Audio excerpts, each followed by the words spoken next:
Hi hello എല്ലാവർക്കും നമസ്കാരം. എൻ്റെ പുതിയ വീഡിയോയിലേക്ക് എല്ലാവർക്കും സ്വാഗതം. ഇന്ന് ദീപാവലി പിറ്റേന്ന് രാവിലത്തെ ഒരു കുഞ്ഞു ബ്ലോഗായിട്ടാണ് ഞാൻ വന്നിരിക്കുന്നത്. എല്ലാവരും ഇന്നലെ ദീപമൊക്കെ വെച്ചിട്ടുണ്ടാവുമെന്ന് വിചാരിക്കുന്നു. ഞങ്ങളും ദീപമൊക്കെ വെച്ചിട്ടോ.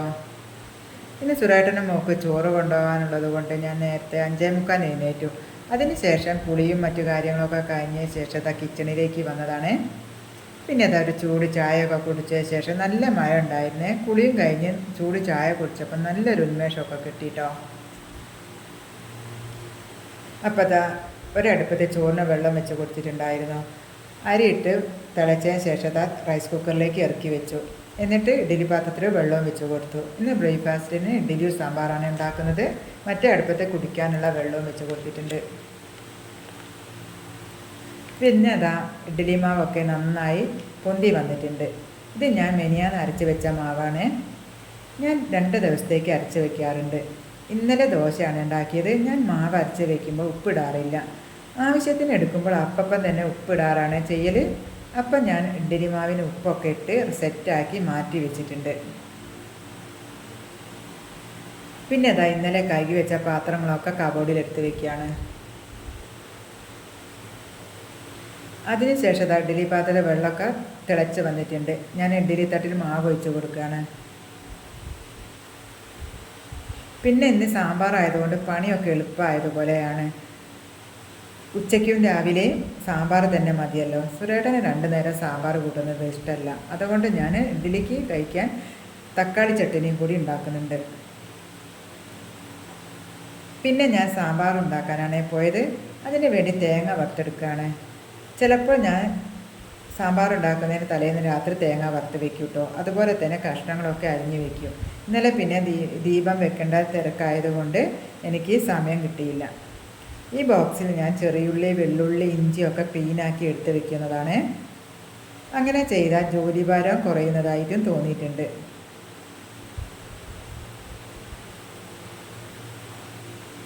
അപ്പോഴേക്കിതാ ചോറ് വെന്ത് വന്നിട്ടുണ്ട്. ചോറ് ഊറ്റുകയാണ്.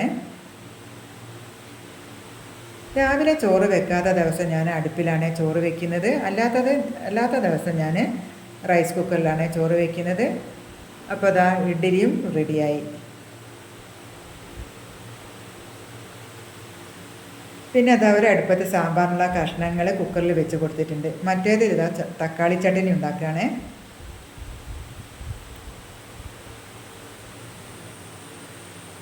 തക്കാളി ചട്നി ഉണ്ടാക്കിയ ശേഷം അതാ കുറച്ച് സോയാബീൻ പൊരിച്ചെടുക്കുകയാണ്.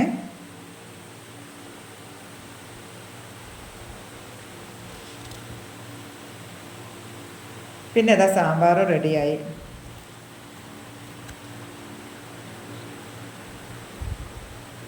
പിന്നെ ഞാൻ ചോറ് പാത്രത്തിലാക്കാനാണ് പോയത്. സുരേട്ടൻ മീനും മുട്ടയൊന്നും കൊണ്ടുപോയില്ല കേട്ടോ. മുട്ട തണുത്താൽ വയറ് കേടാവുന്ന പറയുക. അതുകൊണ്ട് അധികം ഐറ്റംസ് ഒന്നും ഉണ്ടാക്കേണ്ട ആവശ്യമില്ല. അപ്പോൾ അതാ സുരേട്ടൻ ഇറങ്ങുകയാണ്.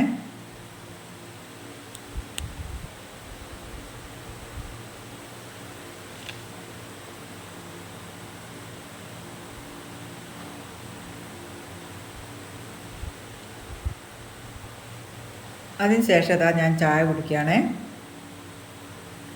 അങ്ങനെ ചായ കുടിക്കലൊക്കെ കഴിഞ്ഞാൽ അതാ പാത്രമൊക്കെ കഴുകി വെക്കുകയാണ്. എനിക്ക് പാത്രം ഇങ്ങനെ കൂടിക്കിടക്കുന്നത് ഇഷ്ടമല്ല കേട്ടോ. ഞാൻ അപ്പം തന്നെ കഴുകി ക്ലീനാക്കി വെക്കും.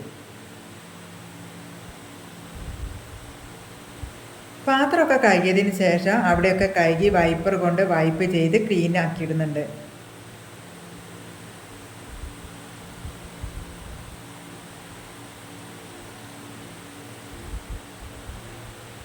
അപ്പം ഞങ്ങളുടെ ഈ കുഞ്ഞു വീഡിയോ എല്ലാവർക്കും ഇഷ്ടപ്പെടുകയാണെങ്കിൽ വീഡിയോ ലൈക്ക് ചെയ്യണം. അതുപോലെ ചാനൽ ആദ്യമായിട്ട് കാണുന്നവരാണെങ്കിൽ വീഡിയോ സബ്സ്ക്രൈബ് ചെയ്യാനും ആരും മറക്കരുത്. അടുത്ത പുതിയ വീഡിയോ ആയി വരുന്നത് വരെ നന്ദി, നമസ്കാരം.